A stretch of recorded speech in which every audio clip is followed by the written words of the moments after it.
अगर आप भी SSC CGL मेंस की तैयारी करना चाहते हैं तो अभी ज्वाइन करें राकेश यादव सर के फ्री मेंस के बैच को, जिसकी क्लासेस 15 सितंबर से maths by Rakesh Yadav sir YouTube channel पर शुरू हो चुकी है, जिसमें मैथ्स राकेश यादव सर पढ़ाएंगे और रीजनिंग अरुण सर और English by Gopal Verma sir और GS यश रावत सर। और इसके साथ राकेश सर ने CGL मेंस के लिए एक मैथ्स की बुक भी लॉन्च की है, जिसकी फ्री PDF आपको Rakesh Yadav sir WhatsApp channel पर मिल जाएगी। और सिर्फ यही नहीं, अगर आपको मॉक टेस्ट लगाने हैं तो वो भी कैरियर विल ऐप पर 21 रुपए में 21 मॉक टेस्ट लॉन्च किए हैं। और जो स्टूडेंट इस सीरीज से जुड़कर सिलेक्शन लेता है तो उसे कैरियर विल की तरफ से 21,000 रुपए का इनाम दिया जाएगा। तो अभी जुड़े maths by Rakesh Yadav sir YouTube channel पर और करें अपना सिलेक्शन पक्का।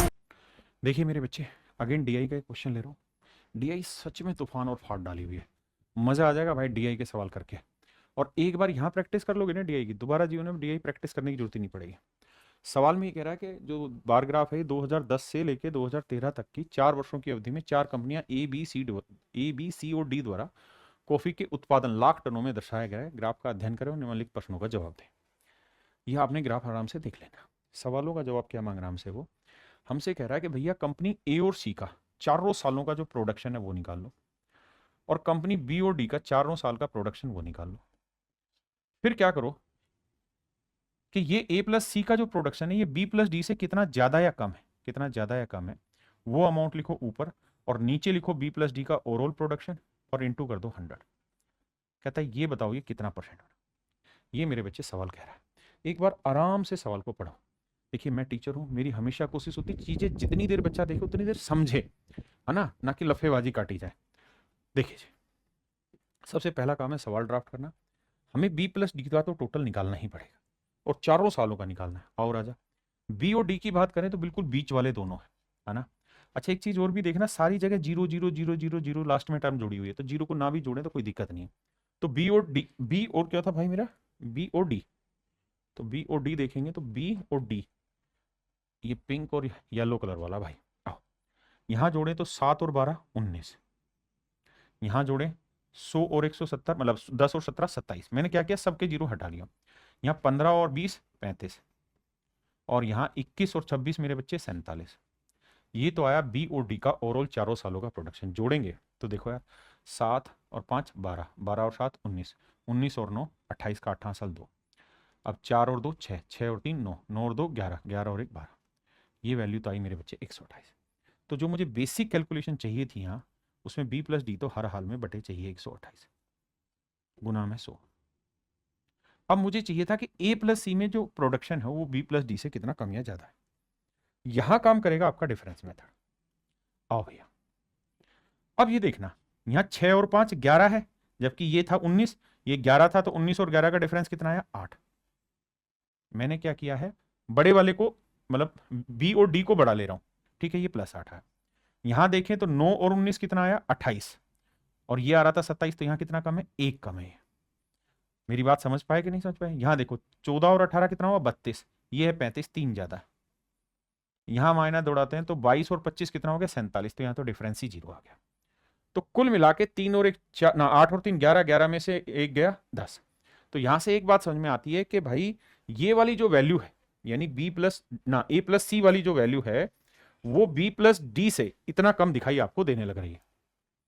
तो अब हम इनको जोड़ रहे हैं तो 8 और 3 11, 11 में 1 गया 10। यानी ये ध्यान रखना कि ये वाला जो ग्राफ है यानी A और C, ये मेरे बच्चे इतना कम है।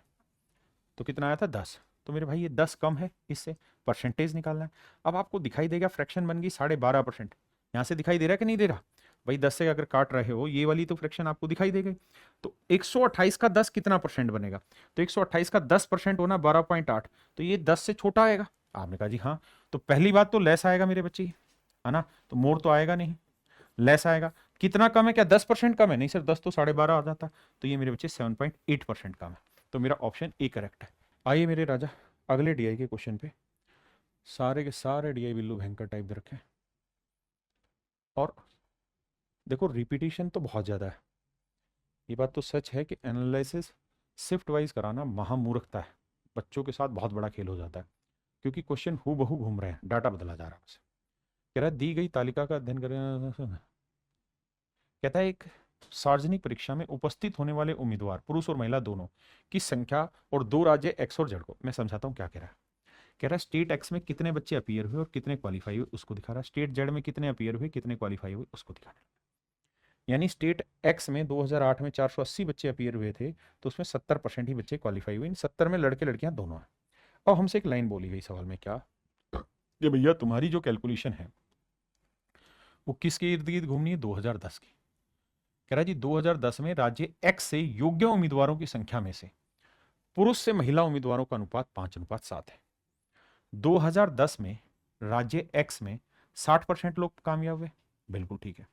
तो इस 60% लोगों में जो पुरुष और महिलाएं हैं वो दिखा रखी हैं हमें, किस रेशियो में है जी, 5:7 में। मतलब मेल जो है वो 5 में है तो फीमेल है मेरे बच्चे 7%। आपने कहा जी मामला तो ठीक है, तो 5 7 12, 12 5 60, यानी 35% फीमेल है, 35% फीमेल है। यानी टोटल जितने भी बच्चे अपीयर हुए हैं उसका 35% फीमेल है। 35% की फीमेल बनाएंगे तो बनेगी 7/20। मतलब अगर टोटल पॉपुलेशन 20 थी तो उसमें फीमेल थी 7। हाँ जी। अब हमसे सवाल में क्या कहने लग रहा है, हमसे सवाल में कह रहा है 2010 में राज्य एक्स से योग्य महिला उम्मीदवारों की संख्या 168 है, कि योग्य महिला उम्मीदवार 168 है। तो राज्य एक्स में उपस्थित उम्मीदवारों में पुरुष और महिला दोनों की संख्या क्या है, तो भैया 7 यूनिट रिप्रेजेंट कर रहा है 168 को, तो 1 यूनिट की वैल्यू 7 दूनी 14, 7 चौक 28 24, तो 24 गुना 20 कितना आएगा, 480। यानी इसका मतलब यहाँ पे टोटल 480 उम्मीदवार अपीयर हुए थे, उसमें से इतने परसेंट क्वालिफाई हुए। यही आपसे सवाल ने पूछा कि भाई कितने उम्मीदवार अपीयर हुए थे स्टेट एक्स में 2010 में, तो मेरे बच्चे राइट आंसर होगा 480। बहुत अच्छे से समझने के लिए इसमें पीडीएफ दे रखी है, उसको बार बार पढ़ो, सवाल को समझो। आज नहीं करोगे तो प्रैक्टिस कब करोगे, आज बाकी सारी चीजें छोड़िए पढ़ाई के, सिर्फ इन्हीं पे फोकस करिए, सवालों पे। देखिए मेरे बच्चे, ये सवाल है 19 सितंबर इवनिंग का। सवाल में कह रहा है एक पतंग है, तो पतंग किस शेप की होती है मेरे भाई, वो ध्यान से देखिए। पतंग इस शेप की रहती है।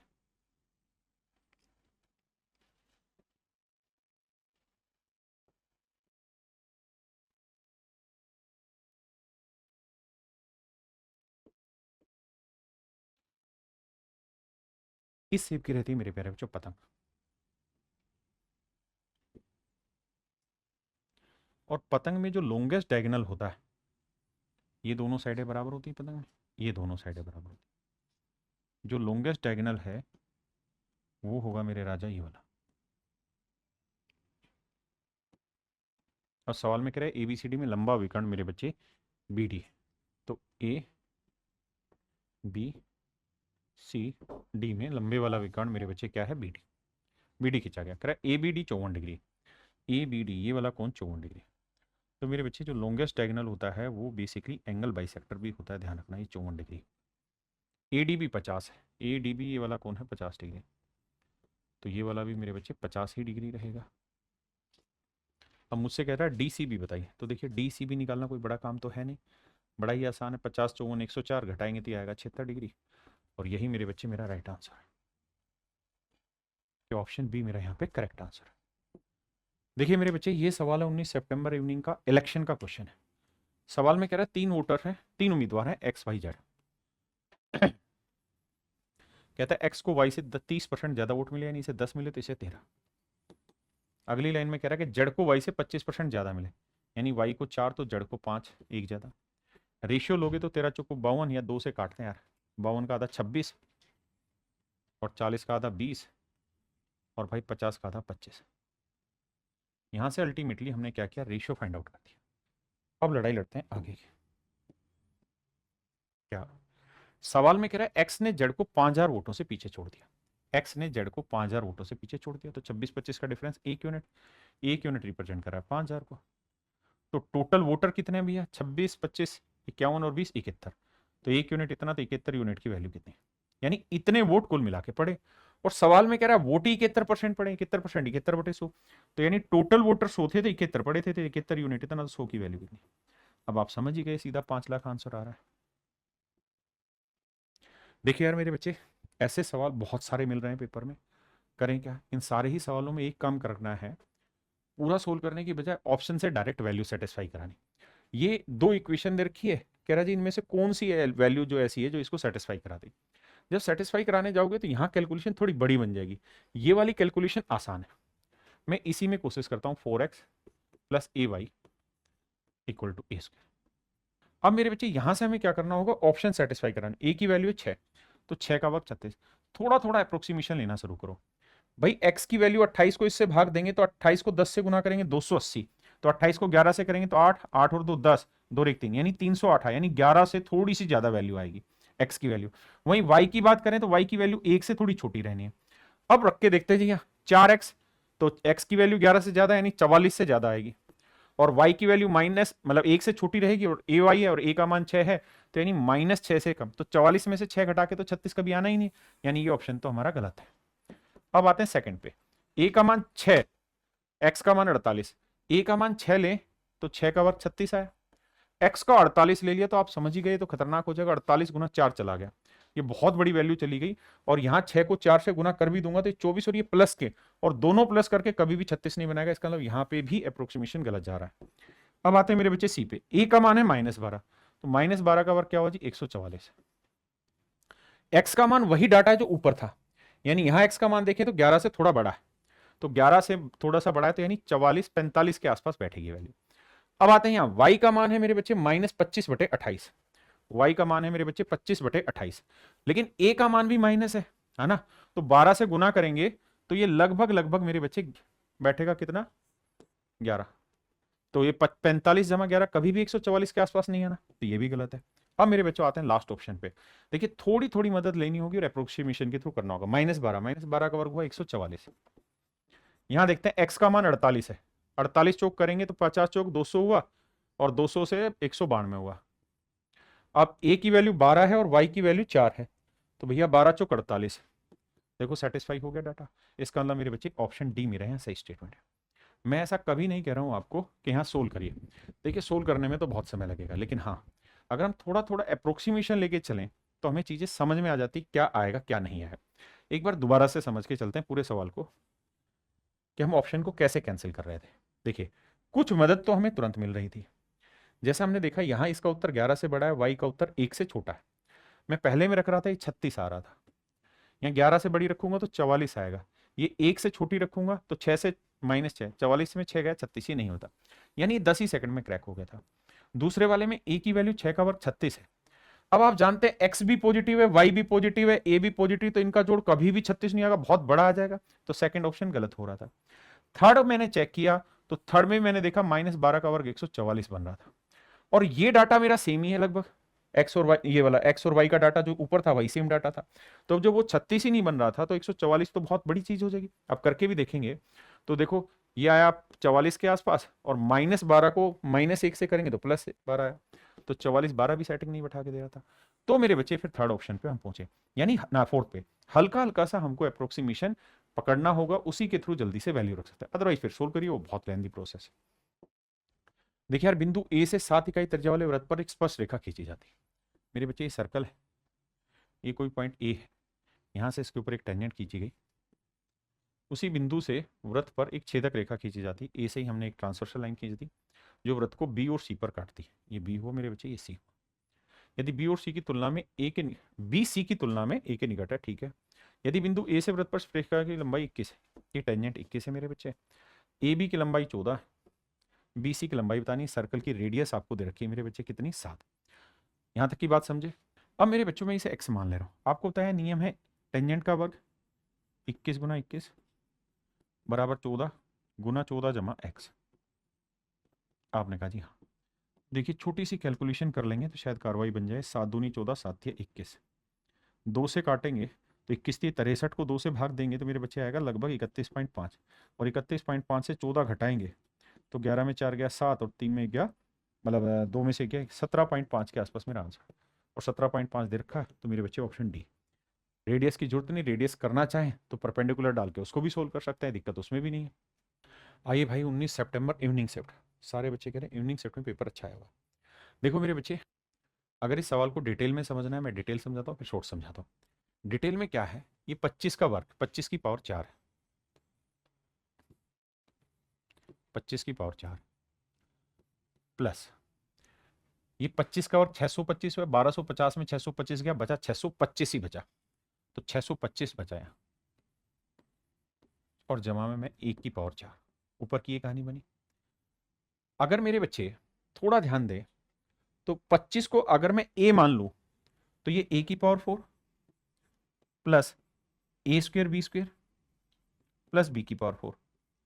ये तो आपने बहुत बार पढ़ा है मुझसे, ये वही फार्मूला लग रहा है, b की पावर 4 a की पावर 4 और ये है a स्क्वायर b स्क्वायर, क्योंकि a है 25, 25 का और 625। आपने कहा ठीक है। और नीचे अगर आप ध्यान देंगे तो नीचे क्या है, a square plus A B plus B square. इसको दो रूपों में ब्रेक करते हैं, एक में प्लस प्लस वाला कट जाएगा, बचेगा मेरा बच्चा माइनस वाला, A square minus A B plus B square. ये वाला मेरे प्यारे बच्चों मेरा आंसर आया। तो ए का मतलब 25, 25 का और 625, ए बी का मतलब हुआ 25 और बी का मतलब हुआ 1। तो 625 में 25 गया 600, एक जोड़ा 601 मेरा राइट आंसर। ये तो है मेरे प्यारे बच्चों डिटेल करने का तरीका। शॉर्ट में आते हैं। जब मैं शॉर्ट में देख रहा था कि सारे ही सवालों में यूनिट डिजिट अलग अलग है, तो मुझे यूनिट डिजिट से ब्रेक करने में कोई दिक्कत नहीं थी। अगर मैं यूनिट डिजिट से देख रहा था तो 5 की जो मर्जी पावर करो यूनिट डिजिट 5 रहेगा। यहाँ इकाइकांक 0 है, यहाँ इकाइकांक 1 है, यहाँ 5 की जो मर्जी पावर करो इकाइकांक 5 होगा। ये तीनों जोड़ने थे और ये घटाना था। तो 5 × 6 में से गया 5 × 6 में से 5 गया 1, यानी ऊपर वाले को सोल्व करने के बाद हर हाल में इकाइकांक 1 ही आएगा। अब आते हैं नीचे, यहाँ 5 ही रहना है, यहाँ पे भी 5 रहना है, यहाँ 1 जोड़ेंगे तो 5 5 10 और 11, यानी यूनिट डिजिट यहाँ पे भी 1 रहना है। अब मेरे बच्चे आप खुद ही सोचो, अगर मैं ऊपर कोई भी नंबर लिख रहा हूं, जैसे मान लो मैं यहां पे कोई भी नंबर लिख रहा हूं और ऊपर यूनिट डिजिट मैंने 1 लिखा हुआ है, और जिस चीज से मैं इसे काट रहा हूं उसका भी यूनिट डिजिट 1 ही है, और मैं कह रहा हूं ये एग्जैक्ट कट रहा है, पॉइंटों में आंसर नहीं आ रहा, तो आप कहेंगे कि इसको किसी नंबर से गुना किया होगा और गुना करने पर ये आंसर आया होगा। जैसे मान लीजिए ABC1 है और ये कोई M1 है, तो मैंने क्या किया होगा, M1 को किसी नंबर से गुना किया होगा, तभी तो मेरा ABC1 आया। आपने कहा हाँ, तो n का यूनिट डिजिट क्या होगा, तो आप कहेंगे सर एक को किसी और से गुना करके एक बनेगा ही नहीं, केवल एक से गुना करके ही बनेगा। तो मतलब इसे काट रहे होंगे तो जो भी मेरा आंसर होगा उसका इकाइकांक 1 ही होना था, और वो मेरा केवल एक ही ऑप्शन है बी, जिसमें इकाइकांक 1 है।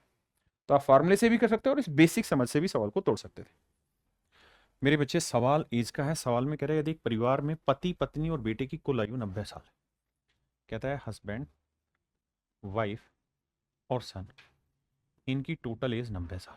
पहले लेते, कह रहा है पति सबसे बड़ा है, अच्छी बात है। पति और पत्नी की आयु का जो अंतर है, हस्बैंड और वाइफ की एज का जो डिफरेंस है, सवाल में कह रहा है कि इसका ये जो अंतर है सन की एज का 1/3 है। मतलब सन की एज निकालनी हो तो हमें क्या करना होगा, हमें करना ये होगा कि इसको 3 गुना करना। आपने कहा जी ठीक है। अब ये है मेरे बच्चे हमारी पिक लाइन, और यहां के आधार पर ही सारा सवाल निकलेगा। देखो मेरे बच्चे बड़े ध्यान से समझना, सवाल बहुत खतरनाक है, बहुत प्यारा सा सवाल है। तुक्केबाजी मारने के लिए हम कुछ भी कर सकते हैं, लेकिन तुक्केबाजी से बात बनेगी नहीं। यहां ध्यान रखना कि उसकी माँ की आयु वर्षों में दी हुई है, जरूरी नहीं कि उसके पिता की जो आयु आई है वो भी पॉइंटों में वाला नेचुरल इंटीजर में आए, या बेटे की एज जो आए वो इंटीजर में, ऐसा जरूरी नहीं है। वो पॉइंटों में हो सकते हैं, माता की उम्र जो है वो वर्षों में केवल। अब मैं यहां से एक काम करता हूं, यहां से सन की एज निकाल लेता हूं, या ये वाली सन की एज यहां उठा के टेक देता हूं। क्लियर है? तो सन की एज रखेंगे तो ये 3h माइनस 3w ये रख दी, तो 3h और h 4h आया, माइनस 2w बराबर 90। दोनों साइड 2 से कॉमन ले देंगे तो आया 2h, 90 को 2 से भाग दिया 45, और 2w को 2 से भाग दिया -w, उधर जाएगा +w। ये रिलेशन मेरी निकल के आ गई, और बस इसी रिलेशन के आधार पे अब मैं अपने सारी कैलकुलेशन को चेक करूँ, इसी रिलेशन के आधार पे चेक करूँगा क्या, कि भैया हस्बैंड की जो एज है उसका डबल 45 में औरत की एज जोड़ने के बराबर आता है, पहली इक्वेशन। अब मेरे बच्चों उसने कहा कि वाइफ की एज, तो ये है वाइफ की एज। अगर मैं वाइफ की एज 40 ले लेता हूँ, बड़े ध्यान से मेरी बात सुनना, वाइफ की एज 40 ले लूंगा तो 40 और 45 85, तो हस्बैंड की एज 85/2, 85/2 का मतलब कितना आ गया, 42.5 आ गया, तो यानी हस्बैंड की एज आ गई 42.5। अब हम ये भी जानते हैं कि 42.5 और ये वाइफ की एज है 40, इन दोनों का डिफरेंस कितना है 2.5, तो इनके डिफरेंस का 3 गुना, यानी 2.5 का 3 गुना 7.5, तो ये होगी मेरे बच्चे सन की एज। ये किसकी एज आएगी मेरे बच्चे, सन की एज। अब तीसरी स्टेटमेंट चेक करते हैं, कहता है 10 साल बाद पिता की उम्र, तो इसकी तो 52.5 हो जाएगी और इसकी 17.5 हो जाएगी, तो कह रहा है 17.5 का क्या डबल होगा, नहीं सर 52 17 का डबल नहीं होगा किसी भी हालत में, वो तो 3 गुना हो गया, यानी ये डाटा गलत है, ये ऑप्शन गलत है। अब आते हैं 45 पे। मेरे बच्चे अगर मैं वाइफ की एज 45 ले लूंगा तो 45 45 90, तो हस्बैंड की भी 45 आ जाएगी, जबकि सवाल ने खुद ही एक बात कही कि पति सबसे बड़ा है, तो यानी 45 नहीं ली जा सकती। अब आते हैं सी ऑप्शन 35। अगर मेरे बच्चे में वाइफ की एज 35 ले लूँ तो आप कहेंगे सर 35 और 45 सर 80, तो हस्बैंड की एज आएगी 40। अब मुझे बताओ इन दोनों की एज का डिफरेंस कितना है सर, 5 साल। तो डिफरेंस का 3 गुना सन की एज है, तो 5 का 3 गुना 15।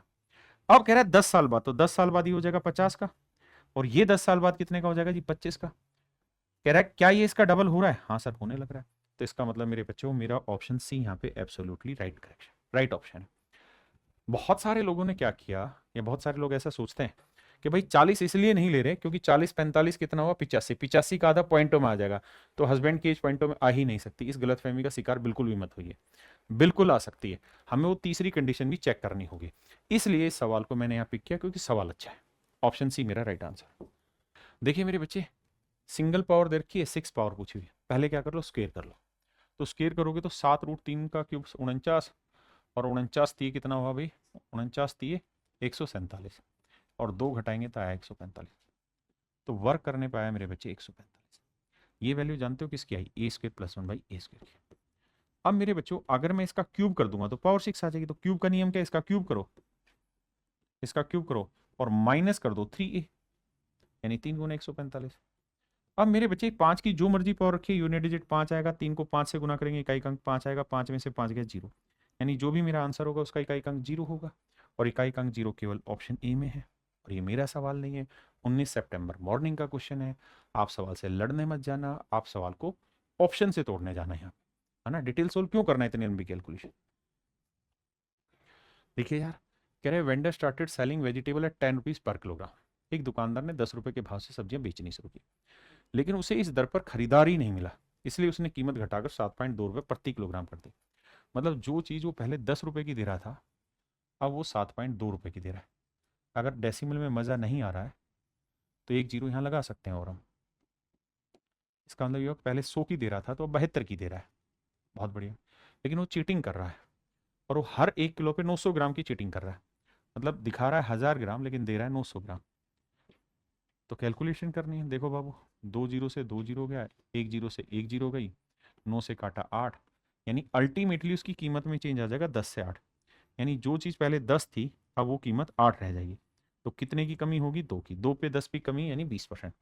यानी जो चेंज आएगा उसकी कीमत में वो 20% आ जाएगा। जो चेंज आएगा उसकी कीमत में वो कितना आएगा मेरे बच्चे, 20%। सवाल में कह रहा है ए बी 20 सेंटीमीटर त्रिज्या वाले एक वृत्त की 32 सेंटीमीटर लंबाई की एक जीवा है। देखिए बाबू, एडवांस बिल्कुल भी खास नहीं दे रहा, बहुत हल्का हल्के से सवाल दे रहा है। सवाल में कह रहा है ये कोई सर्कल है, कहता है कि ए बी 20 सेंटीमीटर त्रिज्या वाले एक वृत्त की 32 सेंटीमीटर लंबाई वाली एक जीवा है। कहता है इसकी कोड है, इस कोड की जो लेंथ है मेरे बाबू वो है 32 सेंटीमीटर। सर्कल की रेडियस है 16 सेंटीमीटर, ये 16 है, और यहाँ से इस पर 2 टेंजेंट खींची गई, ये वाली और एक ये वाली, ए और बी पर स्पर्श करती है। टी ए की लंबाई ज्ञात करिए, टी ए की लंबाई ज्ञात। तो मेरे बच्चे आप जानते हैं पूरी 32 है, तो ये अच्छा रेडियस 20 थी। तो देखो बाबू करना क्या है, रेडियस 20 थी, ये पूरी 32 है, तो ये कितनी आएगी 16। तो ये लेंथ निकाल देंगे, 12 16 20 ट्रिपलेट होता है, ये 90 होगा, इधर से ये 90 होगा। इस एंगल के रेस्पेक्ट में बात करूं तो मुझे टी ए चाहिए, तो इस एंगल में परपेंडिकुलर हुआ टी ए जिसकी मुझे रिक्वायरमेंट है, अपोन में बेस है 20। जबकि इस वाली ट्रायंगल में बात करूं तो परपेंडिकुलर 16 बेस है 20 12। तो भैया 4 तिये 12, 4 चौक 16, 20 चौक 80/3, 80/3 मतलब 26.67। मेरे बच्चे मेरा ऑप्शन सी यहाँ पे ठीक है। देखिए यार, सवाल में कह रहा है अमन ने एक स्कीम में ए में 5 साल की अवधि के लिए 8% की रेट से पैसा इन्वेस्ट किया। उसने स्कीम ए की राशि का 4 गुना हिस्सा स्कीम बी में लगा दिया। तो मान लेते हैं स्कीम ए में 1 यूनिट लगा होगा तो बी में 4 यूनिट लगा। यहाँ 5 साल में 8% की रेट से ब्याज कितना बन गया, 40%। और यहाँ भैया 7 साल में 5% के रेट से 7 5 35, तो 4 का बन गया 140%। यानी यहाँ ब्याज बन गया 40%, तो यहाँ बन गया 140%। यहाँ प्रिंसिपल भी तो 4 गुना हो गया, तो टोटल ब्याज बन गया मेरे भाई 180%, और टोटल ब्याज है 1620। बहुत बढ़िया। तो हमसे पूछा क्या स्कीम बी में कितना निवेश किया, तो भैया 80 यूनिट की वैल्यू आ गई इतनी, यानी 1% की वैल्यू इतनी आ गई। अब स्कीम बी में तो 4 गुना पैसा लगाया तो गुना 4 कर देंगे। अब देखो यार, 0 से 0 18 निम में 162 9 चौक 36, तो इसका मतलब मेरे बच्चे 3600 रुपये स्कीम बी में उसने इन्वेस्ट किया होगा, क्योंकि परसेंटेज भी तो है, यानी 3600 रुपये उसने स्कीम बी में इन्वेस्ट किया। देखिए मेरे बच्चे, सवाल बहुत आसान सा है, 19 सितंबर मॉर्निंग का क्वेश्चन है। कहता रवि और कविता में प्रत्येक के पास कुछ मार्बल थे।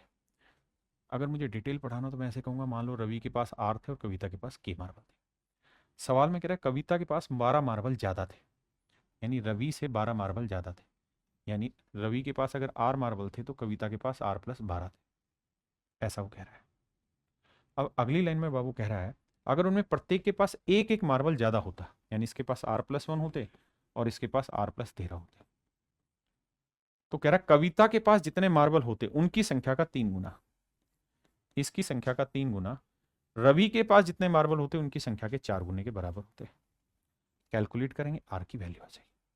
देखिए बहुत मुश्किल तो है ही नहीं सवाल, ना कोई कैलकुलेशन है, सीधी सीधी सी बात है। यहाँ 3 आ रहे हैं, यहाँ 4 आ रहे हैं, यहाँ आर आया, यहाँ 13 3 39, 39 में से 4 घटाएंगे मेरे बच्चे तो यह आएगा 35, यानी रवि के पास 35 है, तो 35 और 12 47 इसके पास होंगे। ऑप्शन बी मेरा राइट है। दूसरा तरीका ये कि हम ऑप्शन से जाए और ऑप्शन से सवाल को भेड़ दें। कहता 3 वर्ष पहले एक व्यक्ति की आयु उसके छोटे भाई की आयु की 6 गुना थी, और लास्ट में क्या पूछा, उस व्यक्ति और उसके छोटे भाई की वर्तमान आयु। देखो यार, इसको हमें ऑप्शन से करना चाहिए। कह रहा 3 साल पहले रवि की आयु उसके छोटे भाई की आयु का 6 गुना थी, तो 3 साल पहले 12 का था और ये कितना था भैया 2 का, तो 6 गुना थी, बिल्कुल ठीक है, पहली स्टेटमेंट ठीक है। कह रहा 8 साल बाद उस व्यक्ति की आयु उसके छोटे भाइयों की आयु के 2 गुने से 3 वर्ष कम है। 8 साल बाद उसकी आयु उसके छोटे भाइयों की आयु के 2 गुने से, तो 8 साल बाद ये 23 का हो जाएगा भाई, और ये 13 का हो जाएगा। तो सवाल में कह रहा है कि इसके 2 गुने से 3 वर्ष कम, तो 13 दूनी 26, 26 में 3 गया 23 सेट हो रहा है। तो आंख बंद करके बस पहला ही ऑप्शन आंसर आ गया, मुझे सोल्व करने की जरूरत ही नहीं है। आइए बाबू, ट्रिग्नोमेट्री का पहला ऐसा सवाल है जिसको कह सकते हैं कि हाँ इसमें कुछ था। ध्यान दीजिए भाई, ये है साइन 2 थीटा का formula, 2 sine theta into cos theta. आप जानते हैं 1 की जगह हम लिख सकते हैं sine square theta plus cos square theta, तो ये पूरा फार्मूला बन जाता है साइन प्लस कोस का होल स्क्वायर, और नीचे वाला बन जाता है ना साइन माइनस कोस का होल स्क्वायर भाई, ऊपर वाला बन जाएगा साइन माइनस कोस का होल स्क्वायर, नीचे वाला बन जाएगा साइन प्लस कोस का होल स्क्वायर, और इधर है cos plus sine, cos minus sine, cos minus sine. अच्छा, इसको कोस माइनस साइन लिख दे तो कोई फर्क नहीं पड़ा क्योंकि ऊपर स्क्वायर लिखा हुआ है, तो अपने को कोई आपत्ति उसमें होगी नहीं। अब मेरी बात को समझिए, क्या इससे ये कट जा रहा है, इससे ये कट जा रहा है, तो असलियत ये कि ऊपर कोस माइनस साइन है, नीचे कोस प्लस साइन है, बिल्कुल ठीक है। तो अब क्या करो, सबको ऊपर कोस से भाग दे दो, नीचे कोस से भाग दे दो, तो ये फार्मूला होता है tan 45 माइनस थीटा का, और tan 45 माइनस थीटा का ये भी फार्मूला होता है। तो मेरे बच्चे ऑप्शन बी मेरा यहाँ डायरेक्ट आंसर आ रहा है, समझ गए ना, कोस से भाग देंगे तो 1 माइनस 10 1 प्लस 10, डायरेक्ट आंसर आ रहा है। देखिए मेरे बच्चे, अगेन असली लड़ाई डीआई की, डीआई जिसने फोड़ दी वो जीत गया, बाकी हार गए। देखो ध्यान से यार, क्या कह रहा है, कह रहा है दिए गए बार ग्राफ का अध्ययन करें और नीचे दिए गए प्रश्नों का उत्तर दे। निम्नलिखित में 1997 से 2020 तक डिपार्टमेंटल स्टोर के तिमाही लाभ को दर्शाता है। अच्छा जी, आओ भाई थोड़ा छोटा करता हूं। सवाल ये कह रहा है कि ये जो कहानी है ये 97 से लेके 2000 तक हर क्वार्टर की ग्रोथ है, पहले क्वार्टर में इतनी थी, दूसरे में इतनी, तीसरे में इतनी, चौथे में इतनी, दूसरे में इतनी, ऐसे बढ़ती गई घटती गई, इस तरह से ग्रोथ दिखा रहा है। हमसे पूछा क्या है, हमसे पूछा 1997 से 2020 तक डिपार्टमेंट स्टोर के वार्षिक लाभ में कितने प्रतिशत की वृद्धि हुई। 97 से 2020 तक तो देखो यार, 97 में यहां जोड़ना नहीं है, यहां दे रखा है डाटा, जब जोड़ने जाओगे तो 5 और 5 10, थोड़ा छोटा दिख रहा होगा, इसे बड़ा कर देता हूं, यहां देखना भाई,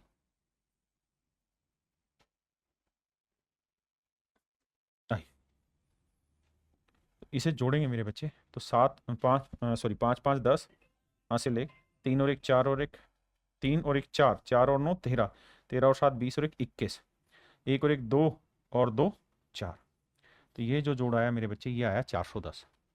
मुझे जो वैल्यू चाहिए थी वो चाहिए थी 1997 से, तो मुझे बेस मिलके आ गया 410, यानी बेस 410 है। 2010 तक, 2000 तक, तो मुझे चेक करना 2000 में कितना ग्रोथ हुआ। तो यहां टोटल मत करो, यहां तो बस डिफरेंस निकालो, ये 135 ये 150, यानी 15 ज्यादा, ये 180, ये 115, तो 15 और 180 का मतलब बन गया 65 ज्यादा।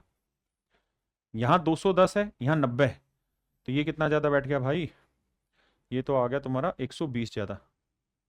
और यहाँ 230 और यहाँ 70, ये कितना ज्यादा बन गया भैया? 160 ज्यादा बन गया।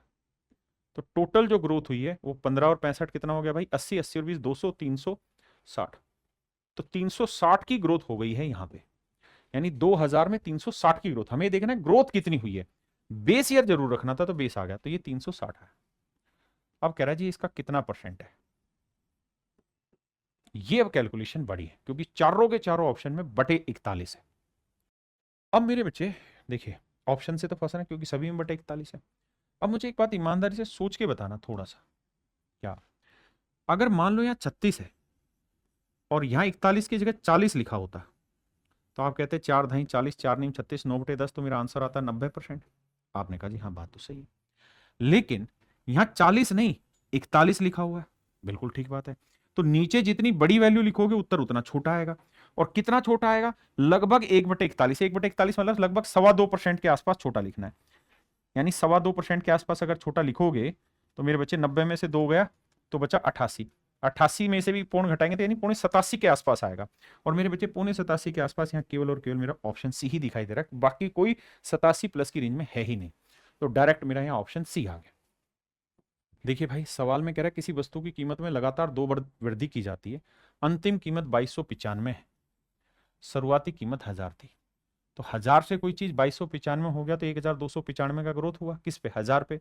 तो मतलब परसेंटेज निकालोगे तो 129.5% का ग्रोथ हुआ, यानी अल्टीमेटली 129% का ग्रोथ हुआ। ऑप्शन बहुत दूर दूर है, तो मोटी मोटी बात करें तो लगभग 130% का ग्रोथ हमें चाहिए, क्योंकि ऑप्शन में काफी डिफरेंस। अब आते हैं आगे।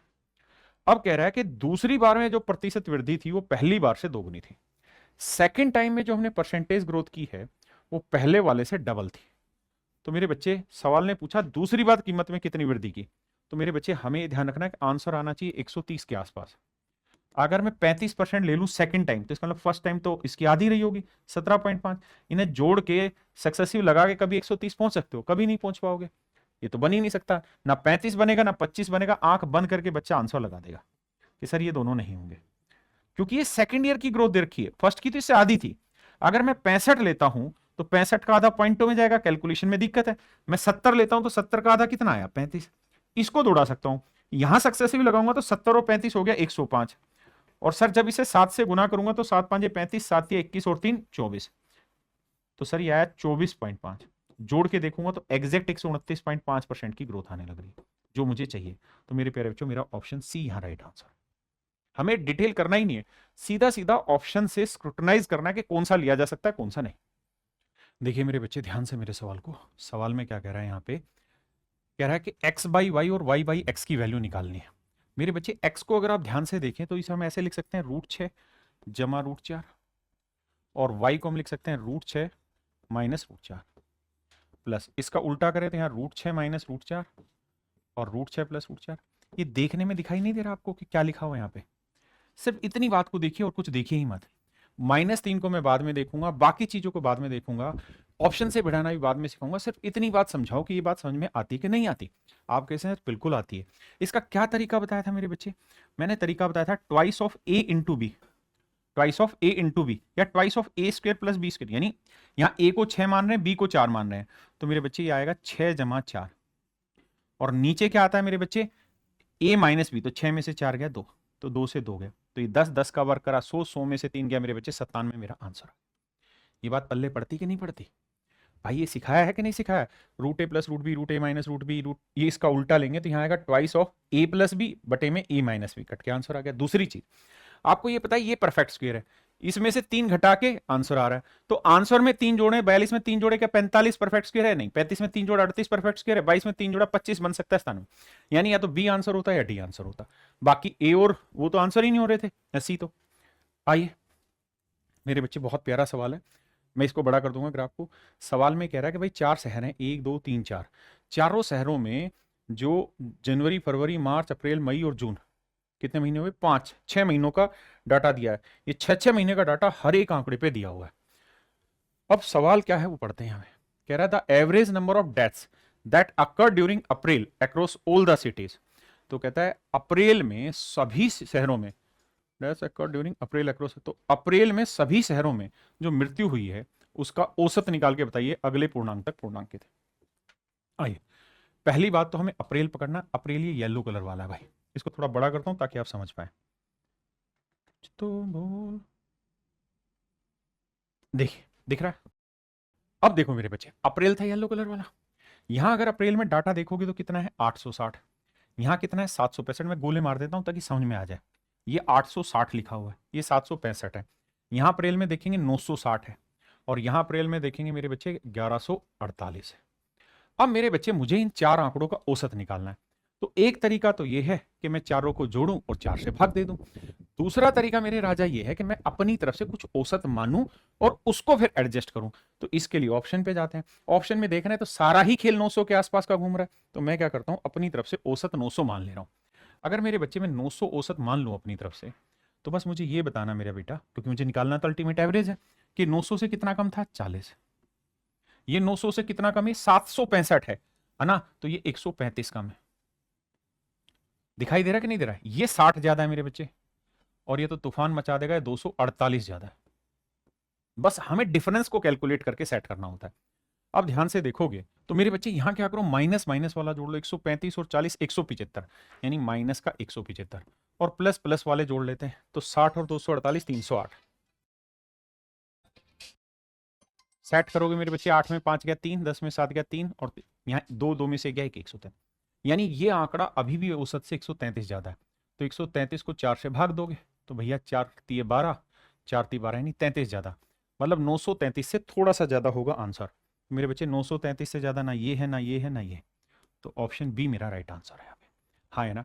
तो ये थोड़ा सा कैलकुलेटिव डीआई आया हुआ है, और मैं यहाँ पे यही कोशिश कर रहा हूँ कि डीआई की कैलकुलेशन को कैसे ब्रेक किया जाए कि जल्दी से हो जाए। देखिए, हमारे पास बोर्ड है तो बोर्ड में वही हाथ के हाथ कैलकुलेशन कर लेते हैं। आपके पास वो समस्या तो रहती है, तो थोड़ा समय तो लगेगा उसमें, लेकिन प्रैक्टिस ही इसका एक समाधान है। कह रहा है in a circle with centre O an arc A B C subtends an angle of this. मेरे बच्चे ये कोई सर्कल है, ठीक है जी। सवाल में क्या कह रहा है, केंद्र ओ वाले एक वृत्त में चाप ए बी सी वृत्त के केंद्र पर 138 डिग्री का कोण बना रही, यानी ये कोई चाप होगी ए बी सी। सवाल में कह रहा है जी 138 डिग्री का कोण बना रही। बहुत सुंदर बात है जी। आगे, जीवा ए बी को बिंदु पी तक बढ़ाया जाता है। कहता है इस वाली कोण जो ए बी है इसको आगे बढ़ाया गया किसी पॉइंट पी तक, लेट से this is the point P. तो सी बी पी बताइए। तो कह रहा है जी ये वाला एंगल बताइए क्या होगा। तो मेरे बच्चे ये वाला एंगल निकालना है, तो ये बताओ ये 138 है तो ये निकाल दोगे? आप कहेंगे बिल्कुल, सेंटर पे बना हुआ डबल होता है, तो इसका आधा करेंगे तो 2 6 12, 2 9 18, 69 डिग्री आया। और मेरे बच्चे आप ये बात भी जानते होंगे कि मेरी बात यहाँ तक समझ में आई कि नहीं आई? तो मेरे प्यारे बच्चों, एक बात ध्यान से देखना, अगर हम इस बात को समझें कि ये एक चतुर्भुज है, आपने कहा जी हाँ, और ये चतुर्भुज है, तो ये चतुर्भुज का बाह्य कोण बना, और किसी चक्रीय चतुर्भुज का बाह्य कोण उसके अंत्य सम्मुख कोण के बराबर होता है, योग मतलब बराबर होता है। ये 69 है, तो मेरे बच्चे ये वाला एंगल भी आया 69 डिग्री। तो मेरा ऑप्शन डी यहाँ पे करेक्ट है। आइए बाबू, सवाल नंबर 83, 26 सितंबर आफ्टरनून। मैं लगभग हर एक डीआई जो ठीक है उसको कराने की कोशिश कर रहा हूँ। सवाल में तो यहाँ तो ये लिखा है 4 अलग अलग कंपनियों में कर्मचारियों का वितरण दर्शाया गया है कि भाई एक जोन में 300 आदमी है, आदमी का मतलब सारे लोग, और ऐसे 30 जोन है कंपनी में, इसमें एक जोन में 400 और ऐसे 35 जोन है। तो हमसे सवाल में ये कह रहा है कि find the total number of male employees working in company D. तो डी कंपनी में कितने लोग काम कर रहे हैं? तो मेरे बच्चे ये बताओ कि एक जोन में डी कंपनी में कितने लोग हैं? 450, और ऐसे कितने जोन है जी? 25 जोन है, और इतने आदमी डी कंपनी में काम कर रहे हैं, उसमें मेल है 5 और फीमेल है 4, तो 5/9 वे मेल। इसकी वैल्यू पूछ रहा है, 9 से काटेंगे 50, आप समझिए 5 5 25 25 625, यानी 625 के बाद 0, और वो मेरे बच्चे केवल ऑप्शन सी। डीआई बड़ी है लेकिन मुश्किल बहुत जगह नहीं है, छोटी छोटी कैलकुलेशन करनी है। आइए बाबू देखिए यार, ये टाइम एंड डिस्टेंस का सवाल है तो बहुत आसान, लेकिन टाइम एंड डिस्टेंस के बहुत खतरनाक सवाल आए ही नहीं जो मैं लूं, फिर भी ये सवाल ठीक लगा। कह रहा है एक चोर 250 मीटर की दूरी से एक पुलिस कार को देखता है, यानी जब चोर यहां था और पुलिस मेरे बच्चे यहां थी, इनके बीच का जो गैप था वो 250 मीटर था। कह रहे जी चोर इस पुलिस को देख रहा है, और जब चोर ने पुलिस को देखा तो कहता है उसके 1.5 किलोमीटर, जब आगे क्या करा, चोर का पुलिस कार चोर का पीछा करना शुरू करती है, उसे पकड़ लेती। यदि चोर पकड़े जाने से पहले 1.5 किलोमीटर, कह रहा चोर 1.5 किलोमीटर दूर जाके पकड़ा, यानी 1500 मीटर दूर जाके पकड़ा।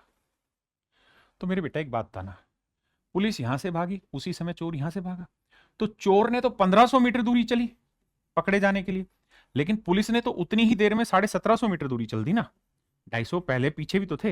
हाँ जी। तो मेरे बच्चे एक बात बताओ, जितनी देर में पुलिस ने जो दूरी चली उतनी देर में चोर ने चली, टाइम सेम है, तो रेशियो लेंगे, 25 से काटेंगे 7, 25 छिके 150। इसका मतलब अगर दो आर्टिकल एक साथ मूव करना स्टार्ट करते हैं तो उसी रेशियो में डिस्टेंस ट्रेवल होती है जिस रेशियो में उनकी स्पीड होती है, तो स्पीड का रेशियो भी 7-6। अब कह रहा है पुलिस की गति 7 यूनिट नहीं 70 किलोमीटर है, तो भैया 1 यूनिट 10 आ गया, तो 6 यूनिट 60, तो चोर की स्पीड जो होगी मेरे बच्चे कितनी होगी, 60। देखिए मेरे बच्चे, सवाल है 13 सितंबर आफ्टरनून की शिफ्ट का। सवाल में कह रहा है एक व्यापारी एक वर्ष में 9810 रुपए का भुगतान करता है, लेकिन व्यापारी 6 महीने बाद खाता चुकता करना चाहता है। यदि साधारण ब्याज की दर 9% हो तो उसे कितनी नकदी देनी होगी। 9% की फ्रैक्शन 1/9 बनी। मतलब ये हुआ कि अगर 100 रुपए उधार लिए होंगे तो साल के आखिर में 109 चुकाने होंगे। बिल्कुल ठीक है। जबकि साल के आखिर में चुकाने कितने थे, 9810। तो भैया 1 यूनिट की वैल्यू निकालोगे तो यहां से आई 90।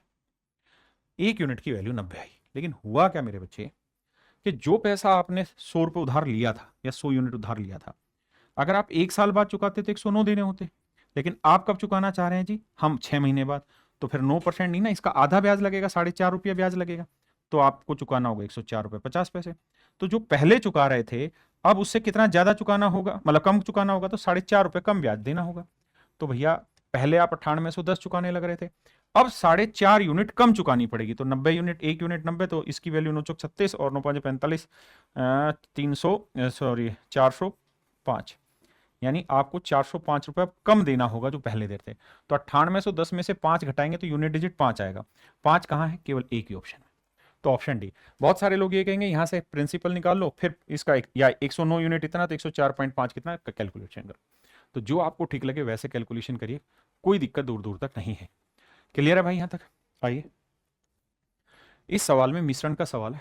कह रहा है 250 ग्राम 300 ग्राम, मतलब 250 रुपए के रेट से 300 रुपए के रेट से 2 प्रकार के चाय पाउडर को एक एक दो में मिलाया गया, तो तीसरी किस्म के साथ मिलाया जाता है, मिश्रण का मूल्य 350 है। देखो भाई, पहली किस्म है 250 रुपए पर किलोग्राम की, दूसरी किस्म है 300 रुपए पर किलोग्राम, 300 रुपए पर किलोग्राम की,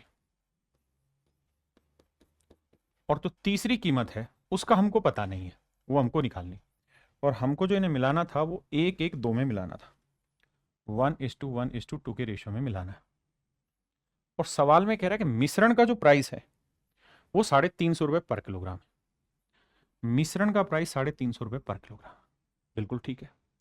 मिश्रण की कीमत 350 रुपए पर किलोग्राम है, तो कह रहा है तीसरी किस्म की कीमत ज्ञात करें। अब देखिए मेरे बच्चे, यहां 250 या 300, अगर हम इन दोनों को ही 1:1 में मिलाएंगे तो मिश्रण कितना बन जाएगा वो हमें चाहिए।